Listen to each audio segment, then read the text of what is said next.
O ni si Kim karon no, busy kay sa iyahang eskwela kay nag-special exam gid ni si Kim. Kim, paningkamot diha kuya. Kamot tani kay para sa kuan. Luyan ta sa Ginoo. Mao gid ni no, na kaluyan na yung taon ni si Kim. Kamot diha iya para makapasar. Mao ni amo ang pagpaningkamot diha Kim. Miyang numerical examination. Miming! Tama ka, Miming!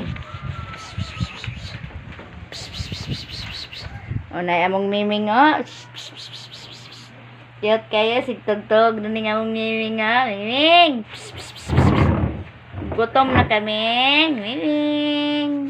Miming! Cute ba kayo sa higdaanan si Miming, no? Buntis na po na among Miming. Na po may mga kuan ani, ha? O kami? Miming? Ang tindog man ka kuya. Ako yung button guys, so meron na ako sa cellphone ni mama, so para madali na yan, para makumanan. Thank you guys, and please share, like, and subscribe sa my channel. Thank you, and God bless us all.